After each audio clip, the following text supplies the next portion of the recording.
அபாயா அணிந்து சென்றதாக இந்த சபையிலே இந்த நாட்டில் உள்ளவர்களையும் பிழையாக வழிநடாத்துகின்ற ஒரு செய்தியை சொல்லியிருந்தார். மிக தெளிவாக அவர்கள் சீருடையை அணிந்திருந்தார்கள். மாணவர்கள் சில போது அவரவர்களுடைய மத கலாச்சாரங்களை மதித்து அதற்கு கௌரவம் அளித்து செயற்படுவது சாலச் சிறந்ததாகும்.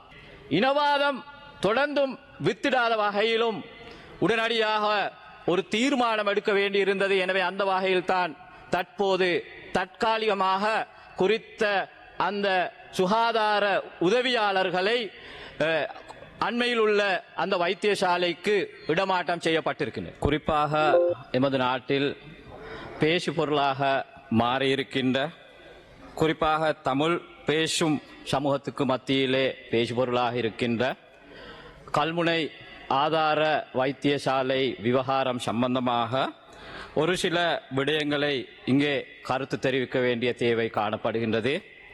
ஆரம்பமாக இந்த உயரிய அவையில் எதிர்க்கட்சியைச் சேர்ந்த ஒரு பாராளுமன்ற உறுப்பினர் ஒரு பிழையான விடயத்தை, குறித்த விவகாரம் சம்பந்தமான ஒரு பிழையான விடயத்தை இந்த உயரிய அவையை பயன்படுத்தி குறிப்பிட்டார். அதாவது குறித்த வைத்தியசாலையில் சுகாதார உதவியாளர்களாக சென்றவர்கள் அபாயா அணிந்து சென்றதாக இந்த சபையிலே இந்த நாட்டில் உள்ளவர்களையும் பிழையாக வழிநடாத்துகின்ற ஒரு செய்தியை சொல்லியிருந்தார். மிக தெளிவாக அவர்கள் சீருடையை அணிந்திருந்தார்கள். சீருடைக்கு மேலதிகமாக அவர்கள் தலையை மறைத்திருந்தார்கள். முகம் தெளிவாக திறந்திருந்தது. அதே போன்று நீண்ட காற்றட்டையையும் அணிந்திருந்தார்கள். எனவே இந்த விவகாரம் நமக்கு தெரியும். கடந்த வாரம் வந்தபோது இது சம்பந்தமாக குறித்த அமைச்சருடனும் அதனோடு தொடர்புடைய பலருடனும் இந்த பிரச்சனையை பூதாகரமாக்காது அதனை எவ்வாறு மிக சிறப்பான முறையில் இதற்கான ஒரு தீர்வு வழங்கப்பட வேண்டும் என்பதை மனதில் கொண்டு ஒரு அரசாங்கமாக நாங்கள் செயல்பட்டோம். உண்மையில் இந்த விவகாரம் இரு தரப்பினரும் சிலபோது சமூக ஊடகங்களிலும் அதேபோன்று இலத்திரனியல் ஏனைய ஊடகங்களிலும் இந்த விவகாரம் பற்றி பல்வேறு கருத்துக்களை முன்வைத்திருந்தார்கள். குறித்த பாராளுமன்ற உறுப்பினர் சமூக ஊடகத்தில் உள்ளவர்களையும் யூடியூபர்களையும் விமர்சித்திருந்தார்.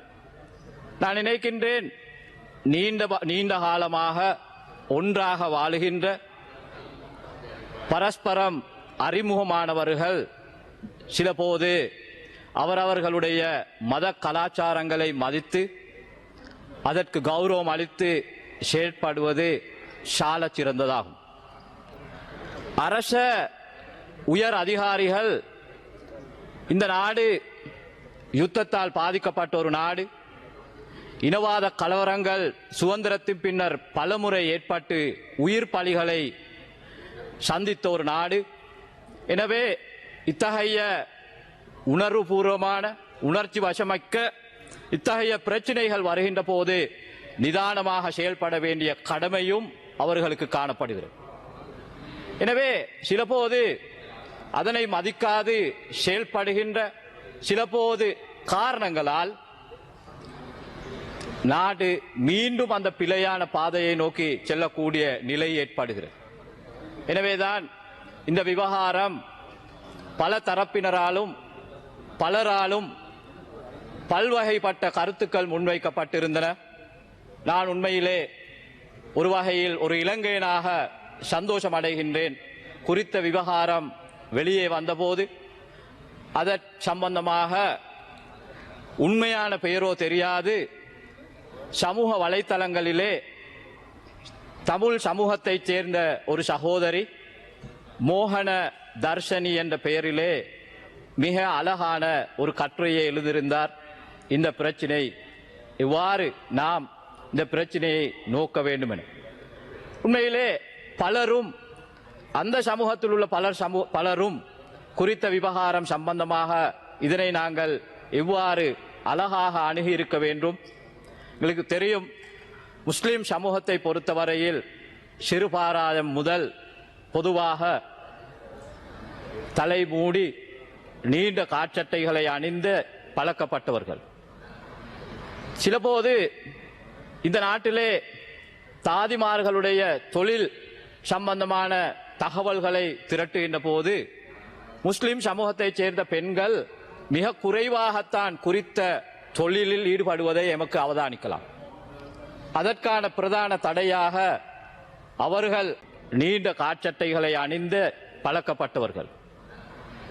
சிலபோது இந்த நாட்டிலே தாதிமார்களுடைய தொழில் சம்பந்தமான தகவல்களை திரட்டுகின்ற போது முஸ்லிம் சமூகத்தைச் சேர்ந்த பெண்கள் மிக குறைவாகத்தான் குறித்த தொழிலில் ஈடுபடுவதை எமக்கு அவதானிக்கலாம். அதற்கான பிரதான தடையாக அவர்கள் நம்புகின்ற அந்த மத நம்பிக்கை, அந்த கலாச்சாரத்தின் காரணமாக தான் சிறுவயதிலிருந்து பயிற்றுவிக்கப்பட்ட அந்த ஆடை கலாச்சாரத்தோடு தனக்கு தொழில் புரிய முடியாது என்ற அந்த தருணங்களில் சிலபோது அந்த துறை சார்ந்து தொழில் புரிவதை அவர்கள் தவிர்த்து கொள்கிறார்கள். நான் நினைக்கின்றேன், உலகில் இன்று பல நாடுகளிலும் அந்த கலாச்சாரங்களை மதித்து அதற்கேற்றால் போல் சுகாதார விதிமுறைகளையும் பேணியதாக அவர்களுக்கு சீருடைகளை அணிவதற்கான சந்தர்ப்பங்களை பல நாடுகள் அந்த சந்தர்ப்பங்களை அளித்திருக்கின்றன. எமது நாட்டில் கூட சிலபோது தனியார் வைத்தியசாலைகளும் கூட அவர்களுக்கு அத்தகைய உரிமைகள் கிடைத்திருக்கின்றன. எனவே இந்த பின்னணியில் தான் இந்த பிரச்சினை ஒரு இனவாத பிரச்சினையாக அல்லது இது வேறு திசையை நோக்கி செலுத்தப்படுகின்ற பிரச்சனையா அல்லது இந்த நாட்டில் மீண்டும் இனவாதத்தை தூண்டுவதற்காக பின்புலத்தில் இருந்து இந்த பிரச்சனையை தூண்டிவிட்டு அதனூடாக அரசியல் செய்ய சிலர் எத்தனிக்கின்றார்களா என்ற கேள்விகள் எல்லாம் எழுந்தது. எனவேதான் இந்த சந்தர்ப்பத்திலே இனவாதத்தையும் புறக்கணிக்கின்ற, அதற்கு எதிராக செயற்படுகின்ற அரசாங்கம் என்ற அடிப்படையிலும் சுகாதாரத்துறை தொடர் தேர்ச்சியாக இயங்க வேண்டும். இந்த பிரச்சனையின் காரணமாக பாதிக்கப்பட போறவர்கள் இரு தரப்பினர்களும் முரண்படுகின்ற போது, முட்டிக்கொள்கின்ற போது அதிலே பாதிக்கப்படுகின்றவர்கள் நோயாளிகள், அவர்கள் எந்த சமூகத்தை சார்ந்தவர்களாகவும் இருக்கலாம்.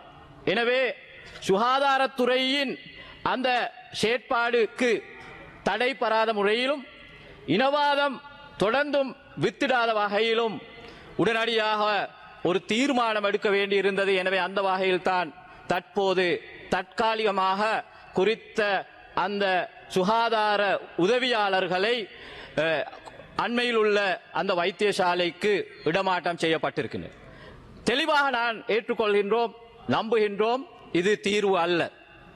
கண்டிப்பாக நான் நினைக்கின்றேன், நீண்ட காலமாக இந்த விடயம் சம்பந்தமான கலந்துரையாடல்கள் பல மட்டங்களில் மேற்கொள்ளப்பட்டிருக்கின்றன. இன்றும் கூட அமைச்சருடன் இது சம்பந்தமாக கலந்துரையாடினோம். இந்த அமைச்சர் அவர்களும் இது சம்பந்தமான இந்த விடயத்தை ஏற்றுக்கொண்டார்கள். நான் நினைக்கின்றேன், இன்று நடைபெற்ற ஊடக சந்திப்பில் கூட இதை பற்றி குறிப்பிட்டிருந்தார்கள். எனவே நாங்கள் அனைவரும் ஒன்றாக இருந்து சிலபோது இந்த விடயத்தில் உள்ள மனிதாபிமான, அதே போன்று அந்த கலாச்சாரத்தை மதிக்கின்ற இந்த விடயத்தை கருத்தில் கொண்டு ஒரு நிலையான தீர்மானத்துக்கு கண்டிப்பாக செல்ல வேண்டும். அதுதான் உண்மையான தீர்வாக மாறும். எனவே அரசாங்கம் என்ற அடிப்படையிலும் இலங்கையர்கள் என்ற அடிப்படையிலும் நாங்கள் ஒவ்வொருவரும் இது சம்பந்தமாக கலந்தாலோசித்து இந்த விடயம் சம்பந்தமாக கருத்துரைத்து ஒரு சிறப்பான தீர்வை நாங்கள் அனைவரும் எட்ட வேண்டும் என்பதை இந்த இடத்திலே நான் கூறிக்கொள்ள விரும்புகின்றேன். நன்றி.